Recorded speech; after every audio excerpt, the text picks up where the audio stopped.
우리에게 이 감동을 주는 익숙한 그림이 하나 있습니다. 한 노인이 빵 한 덩이와 국 한 그릇을 옆에 놓고 그 옆에는 성경책을 펴놓고 머리를 숙여서 기도드리는 그림이 있습니다. 이 그림은 사람들에게 사랑받는 이유가 뭔 줄 알아요? 이 그림 속에 감사함이 넘치기 때문입니다. 외로운 노인이 가난에 시달림에도 불구하고 빵 한 조각과 국 한 그릇을 옆에 놓고 감사의 기도를 드리는 저 모습 속에서 사람들은 감동을 하고 이 그림을 사랑하는 겁니다. 여러분, 사람은 감사를 느끼는 시간부터 행복의 시작이라고 합니다. 우리가 행복하지 못한 것은 무엇을 덜 가지고 또 못 가져서보다 마음속에 감사함이 없고 감사를 느끼지 못하고 살기 때문에 행복을 누리지 못한다는 거예요. 행복하니까 감사한 것이 아니라 감사를 고백하고 감사를 깨닫고 보니까 행복해진다는 말이 있어요. 맞습니다. 우린 좋은 환경이 다가오는 시간만 기다릴 것이 아니라 오늘 나에게 주어진 이 환경에서 감사를 찾고 감사를 고백하고 가정에서도 부부간에 자녀가 부모에게, 부모가 자녀에게, 여기에 행복이 있는 것입니다. 여러분, 올해도 어김없이 추수감사절을 맞이했습니다. 이 추수감사절의 유래는 여러분 잘 아는 대로 유럽에서 두 척의 배가 떠났습니다. 그 한 척은 오로지 신앙의 자유를 찾기 위해 저 북아메리카로 떠났습니다. 또 한 척은 오로지 금덩어리만을 캐기 위해서 저 남아메리카로 또 상륙을 했습니다. 북아메리카에 상륙한 이 청교도들은 도착하자마자 그들은 먼저 예배당을 지었습니다. 그리고 다음 세대를 위한 학교를 지었고 그 다음에 자기들이 머물 집을 지었습니다. 이들은 한 해를 지나는 동안에 자기의 함께 왔던 동료들이 세상을 떠나기도 했습니다. 인디언들에게 얻은 씨앗을 가지고 농사를 지어서 그 첫 수확을 했을 때에 자기들과 함께 신앙을 지키기 위해 함께 왔던 그들, 먼저 떠난 동료들의 그 무덤 곁에서 열매를 추수한 것을 첫 번째 열매를 가지고 하나님께 눈물로 감사 예배를 드린 거예요. 이게 바로 추수감사절의 시작입니다. 또 성경에서는 하나님이 우리에게 절기를 줬는데 세 가지를 줬어요. 하나는 유월절이고 하나는 맥주절이고 또 하나는 수장절입니다. 이 수장절은 특별히 1년의 열매를 거두어서 그리고 1년에 총 결산을 하면서 이것을 하나님께 드리는 게 수장절이에요. 이게 바로 추수감사절과 같습니다. 하나님이 왜 이런 절기를 우리에게 주셨을까? 한 가지예요. 하나님의 은혜. 하나님의 은혜를 잊지 말고 감사하며 살아라. 은혜를 잊지 않고 살게 하려고 절기를 만들어 주신 거예요. 여러분, 감사할 줄 아는 사람이 깊은 신앙의 사람이고 성숙한 신앙입니다. 오늘 말씀에는 이 감사할 만한 조건이라고는 하나도 없는 그런 상황에서 감사를 드리고 찬송을 고백하는 그 선지자의 모습이 나와. 그게 누구냐? 바로 하박국 선지자였습니다. 여러분, 감사의 조건이 있어도 감사를 망각하고 사는 게 인간의 모습들인데 도저히 감사할 만한 조건이 없어요. 환경이 아니에요. 그럼에도 불구하고 감사를 고백하고 찬송을 부르는 이 하박국 선지자의 모습을 보여줘요. 하박국은 환난 중에 드리는 감사의 모습이에요. 여러분, 하박국이 당한 그 환난이 어떤가를 오늘 16절에서 잘 우리에게 보여줍니다. 우리 같이 한번 읽겠습니다. 내가 들었으므로 내 창자가 흔들렸고 그 목소리로 말미암아 내 입술이 떨렸도다. 무리가 우리를 치러 올라오는 환난 날을 내가 기다림으로 썩이는 것이 내 뼈에 들어왔으며 내 몸은 내 초수에서 떨리는도다. 이게 무슨 말씀이에요? 당시 바벨론이 유대 나라를 쳐들어온다는 소식을 들은 거예요. 그 소식을 들으면서도 군사적으로나 경제적으로 도저히 이길 힘이 없고 막을 힘이 없는 거예요. 여러분, 나라가 망가집니다. 가정이 쑥밭이 되고 백성들의 소유를 다 약탈당한다는 이 소식을 들으면서도 더 비참한 게 뭔 줄 알아? 막을 힘이 없어요. 싸울 힘이 없는 거예요. 그래서 하박국이 이런 고백을 해요. 내 입술이 떨립니다. 내 몸에 뼈가 썩는 것 같습니다. 내 몸이 떨립니다. 너무 무섭고 아픕니다. 오늘 여러분, 이런 고백을 하는 거예요. 우리가 인생을 살다 보면 예상하지 못한 이런 환난들이 우리 앞에 다가올 때가 있잖아요. 뜻하지 않는 질병이 찾아와 마음의 인생의 꿈을 깨트려 버릴 때가 있어요. 때로는 여러분 어때요? 사업이 뜻하지 않는 장애물을 만나 부도가 나고 실패가 될 때도 있고, 때로는 여러분 직장에서 갑자기 떠나야 되는 이런 위기를 만날 때도 있어요. 지금 바로 하박국이 처한 환경이 이런 환경에 놓인 거예요. 그런데 이런 환경에서 하박국은 절망하고 좌절하고 낙심하는 게 아니라 오히려 하나님 앞에 찬송을 하고 감사를 하면서 하나님께 기도하는 모습을 우리에게 보여주는 거예요. 여러분, 이게 하박국의 신앙의 모습이에요. 말이 그렇지 전쟁이 일어났어요. 가정이 쑥밭이 된다는 소식을 들으면서 어떻게 감사를 하겠어요? 찬송을 할 수 있겠어요? 이게 쉬운 일입니까? 아닙니다. 우리는 초대교회에 교부였던 여러분 잘 아는 크리스 오스톱은 복음을 몰래 전하다가 붙잡혀서 감옥에 갔어요. 감옥 안에서 이런 고백을 드립니다. 하나님, 저 감옥에 갇힌 자들에게 내가 복음을 전할 기회를 이곳에서 주시니 감사합니다.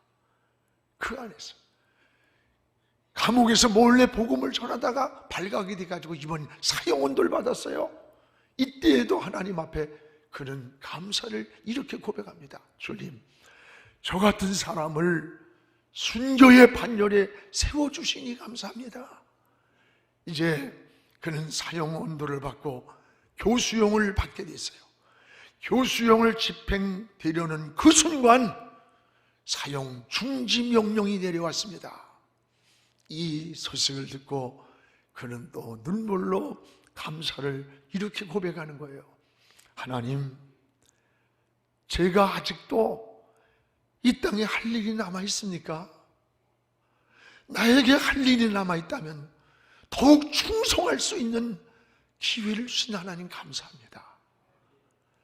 내가 살아있어도 감사, 감옥에 갇혔어도 감사, 죽음의 위기가 찾아왔을 때도 감사.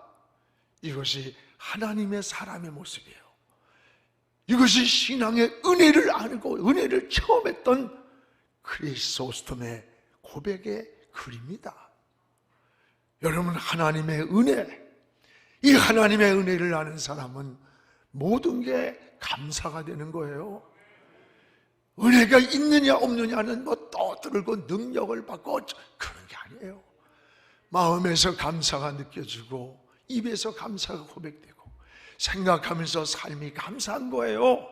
이게 바로 그리스도인의 성숙함이라는 것을 알아야 합니다. 오늘 하박국이 드리는 감사를 보세요. 따라합시다. 무에서 드리는 감사. 지금 한무과목은 무에 아무것도 없는 데서 드리는 감사의 고백이에요. 오늘 17절을 우리 같이 읽겠습니다.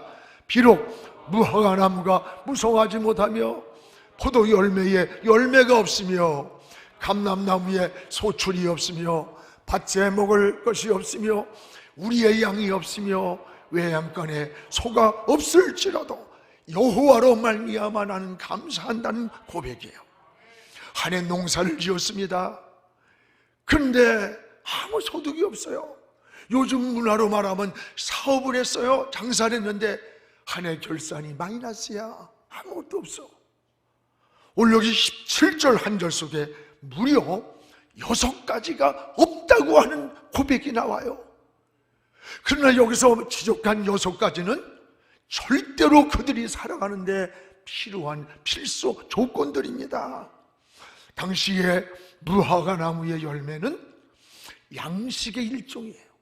포도 열매는 당시 음료로 마셨고 감람나무 열매는 기름을 짜서 썼고 밭의 식물은 하루에 3끼 먹어야 할 식량이었고 양의 털로 옷을 만들어 입어야 했고 소는 그것을 잡아서 하나님께 드리는 제사의 제물이기도 했습니다. 그런데 한 해 농사를 짓고 땀을 흘렸는데 아무 소득이 없어요. 먹을 것도 없고 제사할 제물도 없어요. 이런 환경이 나에게 다가왔다면 우리가 절망하지 않을 사람이 어디 있겠어요? 낙심하지 않을 사람이 어디 있겠어요? 그런데 오늘 17절 맨 마지막 말미에 붙어있는 위대한 이 접속사가 하나 있습니다. 전 이게 그렇게 은혜를 받아요. 따라요. 없을지라도. 오늘 없을지라도라고 하는 오늘 17절 마지막 말미에 있는 접속사입니다. 오늘 여러분 여기에 열매가 없을지라도 식물이 없을지라도 외양간에 소를 잃었을지라도 하나님으로 말미암아 감사한다는 고백이에요. 지금은 실패했음에도 불구하고 병들었음에도 불구하고 기대했던 꿈들이 다 무너졌음에도 불구하고 하박국이 감사를 고백할 수 있음은 인간의 의지나 결심이 아니에요. 저 하나님을 바라봤어요. 하나님을 의지했어요. 여호와로 말미암아 감사한다는 이 고백이에요. 그렇습니다. 여러분 이런 절망적 환경, 이런 실패와 무에서 어떻게 감사할 수가 있습니까? 하박국은 여호와로 인하여. 따라합시다. 여호와로 인하여. 그렇습니다. 여호와로 인하여 나는 감사합니다. 18절입니다. 우리 같이 읽겠습니다. 나는 여호와로 말미암아 즐거워하며 나의 구원의 하나님으로 말미암아 기뻐하리라. 할렐루야. 여기에 여호와로 말미암아 즐거워하고 나를 건져주실 구원의 하나님을 바라보면서 내가 기뻐한다는 고백이에요. 지금 하박국의 감사는 환경에서 오는 게 아니에요. 어떤 조건 때문이 아닙니다. 나는 여호와로 말미암아, 이 말미암아라는 이 말씀은 하나님 안에서 하나님으로 인해서 라고 하는 뜻이에요. 여러분 세상이 요동을 쳐도 내가 하나님 안에 있기에 감사한다는 고백인 겁니다. 때로는 우리가 인생을 살면서 예상하지 못한 돌풍이 우리 인생 앞에 불어올 때가 있잖아요. 그러나 내가 하나님 안에 살고 있기 때문에 오늘 이것은 신앙의 고백이요 믿음의 고백이며 하나님께 인생을 맡긴 거예요. 그렇습니다. 하나님으로 말미암아 내가 어떤 환경의 조건에 있든지 하나님이 나를 지켜줄 것을, 하나님이 나를 붙잡아줄 것을 믿기 때문에 절망하지 않고 찬송을 부를 수 있고 기도할 수 있고 감사할 수 있음을 깨닫게 되는 겁니다. 그렇습니다. 저는 설교를 준비를 하면서 2006년도 7월 20일이 제 생일날이야. 좀 기억들 좀 하고 선물도 보내요. 저는 2006년도 7월 20일 교통사고로 이미 죽었어야 할 사람이에요. 여기 있을 수 없는 그런 사람인데 하나님 은혜로 지금 살고 있는 거예요. 그때 의식이 깨어났어요. 밖에서 차가 막 붕 떠가지고 중앙선을 침범하면서 반대로 뒤집어져 있는 거예요. 사람들이 와서 막 우성을 치는 게 들려요. 깨어났을 때 내가 살아있구나. 주님의 일 하라고 아직 내가 살아있구나. 하나님 살려주셨구나. 그 순간에 스치면서 막 피투성이가 됐어요. 그 속에서 고백이 하나님 감사합니다. 하나님 감사합니다. 그 고백이었어요. 제가 온몸에 5군데가 그냥 부서졌어요. 그런데 가만히 돌아보니까 목회하는 데는 하나도 지장되지 않도록 부러질 때만 부러지고 다칠 때만 다쳤어. 여러분, 만약에 자동차가 불이 나서 얼굴이 다 타버렸다? 살아있으면 뭐 할 거야? 목회를 어떻게 하겠어요? 저희가 그때 당시에 지선아 사랑해라는 화재로 인해서 차량 화사고로 온몸을 화상을 입었던 그 자매가 쓴 책을 미국에서 오면서 그 책을 읽었을 때 얼마 안 됐어요. 근데 의식이 돌아왔는데 차 앞에가 막 물이 쏟아지는지 기름이 쏟아지는지 막 쏟아지는 소리가, 그게 불이 붙었다면 다 탄 모습으로 여러분 강단에 어떻게 쓰겠어요?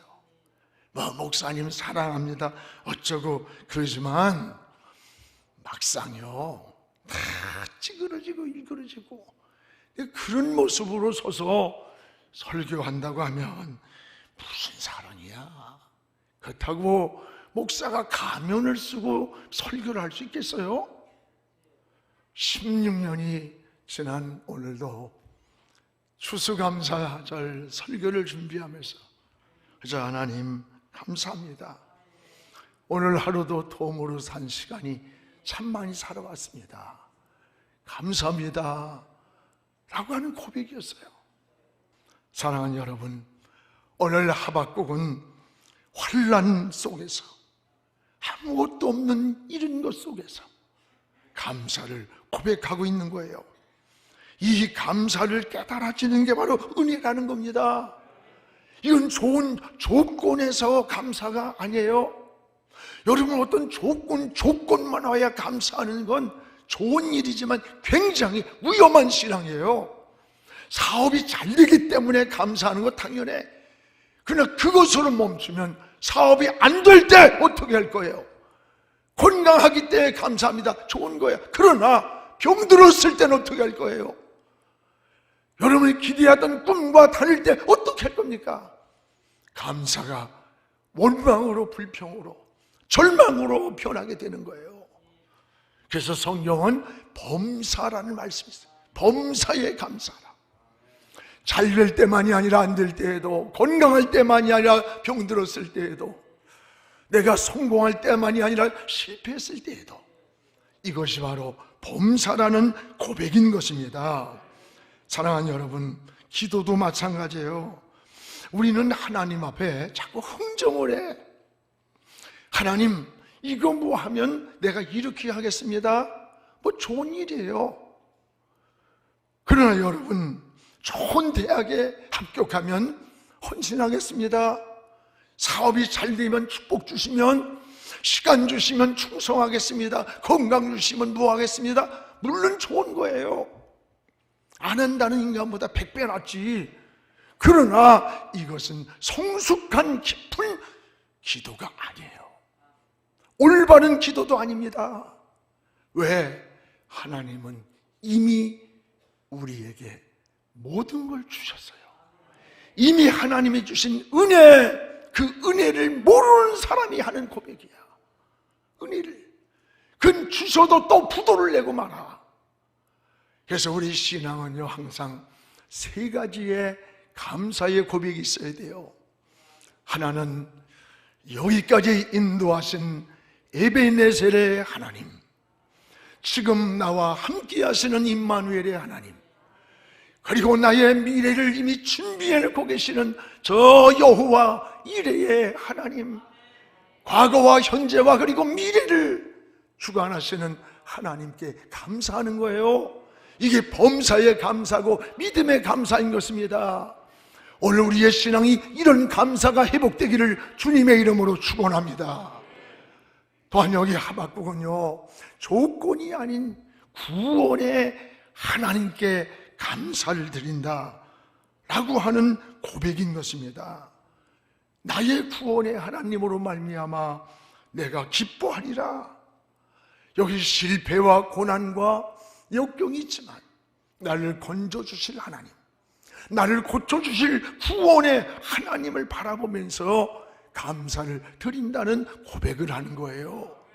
하나님은 전능하신 분입니다. 창조주입니다.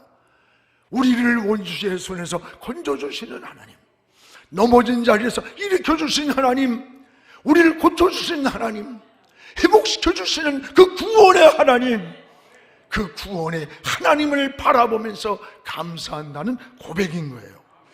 그렇습니다. 이것이 깊은 신앙이에요. 성숙한 신앙이요 믿음에서 나오는 고백인 것입니다. 오늘 여러분도 그런 신앙의 고백이 있기를 축복합니다. 이런 하박국에게 하나님은 두 가지의 놀라운 은혜를 주시는 겁니다. 여기에 19절입니다. 하나님은 하박국은 하나님이 나의 힘이라 이렇게 고백을 하는 거예요. 19절입니다. 우리가 읽겠습니다. 주 여호와는 나의 힘이라 나의 발을 사슴과 같게 하사 나를 나의 높은 곳으로 다니게 하시리로다. 이 노래는 지휘하는 사람을 위하여 내 수금에 맞춘 노래라. 오늘 하나님을 향해서 성가대가 찬양하라는 거예요. 그 찬양의 내용입니다. 하나님은 나의 힘입니다. 나를 사슴같이 뛰게 하며 나를 높은 곳에 올려줄 하나님을 찬양한다는 노래를 했다는 거예요. 그렇습니다. 두 가지. 하나는 주 여호와는 나의 힘입니다 라고 하는 고백입니다. 나의 힘의 근원이 누구냐? 하나님이라는 거예요. 버트랜드 로세는 인간의 힘을 세 가지로 분류를 했습니다. 하나는 칼을 상징하는 물리적인 힘이라고 했고, 또 하나는 돈을 상징하는 경제적인 힘이라고 했고, 세 번째는 마음을 움직이는 설득의 힘이 인간의 힘의 근원이라고 했어요. 그러나 우리는 이 모든 힘보다 더 큰 힘이 우리에게 있습니다. 오늘 19절의 하박국의 고백이에요. 따라합시다. 주 여호와는 나의 힘이시라. 주 여호와는 나의 힘이라. 하나님이 나의 힘의 근원입니다 라는 고백이에요. 다윗도 그랬습니다. 여러분 시편 18편 1절에 우리 같이 읽읍시다. 나의 힘이 되신 여호와여, 내가 주를 사랑합니다. 나의 힘의 원천이 되시는 하나님 사랑합니다는 고백이에요. 그렇습니다. 우리의 힘은 한계가 있어요. 여러분, 우리의 힘은 약해요. 그러나 하나님 주시는 힘은 영원해요. 이사야 40장 31절에 이 힘을 뭐라고 했느냐? 여호와를 앙망하는 자에게 내가 새 힘을 준다. 힘이 무슨 헌힘이 있고 무슨 새 힘이 있어요? 여기 새 힘을 주신다는 말은 하나님이 주시는 힘이에요. 위에서 내려오는 힘이에요. 성령을 통해 주시는 힘, 주님이 주시는 힘입니다. 이 힘을 너희에게 주겠다는 거예요. 오늘 여러분, 하나님을 의지하고 하나님이 주시는 새 힘을 얻기를 주의 이름으로 축원합니다. 하나님을 의지할 때 새 힘을 주실 뿐 아니라 오늘 19절에 사슴같게 뛰게 하고 너를 높은 곳에 다니게 하리라. 오늘 하박국 3장 19절을 보세요. 주 여호와는 나의 힘입니다. 나의 발을 사슴과 같게 하사 나를 나의 높은 곳으로 다니게 하시리라. 할렐루야. 사슴은 매우 빠르고 힘찬 동물을 상징하는 게 사슴이래요. 성경적으로. 또 하나는 나를 높은 곳으로 다니게 하신다. 이 고백이 뭐예요? 하나님이 나를 높여주신다. 하나님 나를 보호해 주신다. 나의 길을 인도해 주신다는 고백인 것입니다. 사랑하는 여러분, 지금 당장의 고난 하나만 보면 하나님의 뜻을 알 수가 없어요. 하나님이 어디 계신지, 내가 이게 힘든데, 내가 앞길이 안 보이고 지쳐있는데 왜 이렇게 나의 길을 열지 않을까 낙심하고 절망할 수도 있어요. 그러나 고난 그 뒤편에 숨어있는 하나님의 손길을 볼 수 있는 것, 이게 믿음인 것입니다. 그래서 다윗도 시편 119편 71절에 이렇게 고백합니다. 고난 당한 것이 내게 유익합니다. 이로 말미암아 하나님의 율례를 내가 배웠다는 거예요. 이 무서운 고난, 저 사울의 칼과 창을 피해 죽음과 삶의 갈림길에 놓일 때도 있었고 사망의 음침한 골짜기를 지날 때도 있었지만 그 고난당한 것이 내게 유익합니다. 이를 통해서 하나님을 의지하고 하나님께 매달리고 하나님 살려달라고 하나님을 바라보는 주의 율례를 배우게 되었다는 거예요. 그렇습니다. 오늘 내가 만난 고난이 있다면 하나님을 바라보는, 하나님을 의지하는, 하나님께 매달리는, 하나님께 무릎 꿇는 하나님의 은혜의 시간, 축복의 유익의 간증의 시간이 되기를 축복합니다. 여러분, 우리는 한치 앞을 모르요. 여러분, 그러나 하나님의 숨은 손길이 우리에게 있습니다. 하나님은 우리 개인을 섭리하시고 교회를 섭리하고 가정을 섭리하고 민족을 섭리하는 거예요. 우주를 섭리하는 거예요. 하나님의 손이 있는 거예요. 오늘 환난 중에 드리는 이 하박국의 감사를 통해서 여러분, 우리가 무엇을 배웁니까? 성숙한 신앙, 깊은 신앙, 어려울 때에 요동치는 신앙이 아니라 무릎 꿇는 신앙, 하나님을 바라보는 영안이 열리는 신앙을 하나님께 구해야 되는 거예요. 우리가 범사에 감사한다는 건 좋은 조건만 있어서 하는 사람이 아니에요. 내가 어느 환경, 어느 조건이 내게 주어지든지 하나님 앞에 감사를 고백하는 신앙, 그곳에 행복이 있고 평안이 있고 은혜가 있고 축복이 있습니다. 여러분, 한 해의 결산이 감사를 회복하는 이런 추수감사를 되길 바라면서 우리 주님은 7뼈를 붙잡고 7 금촛대 사이를 다니신 거예요. 그 주님이 여러분의 앞날을 꼭 붙들어 주시기를 주의 이름으로 축복합니다. 지금은 선교 헌금 시간입니다. 이 예배를 통해 삶 가운데 은혜와 회복이 충만하시길 간절히 기도합니다.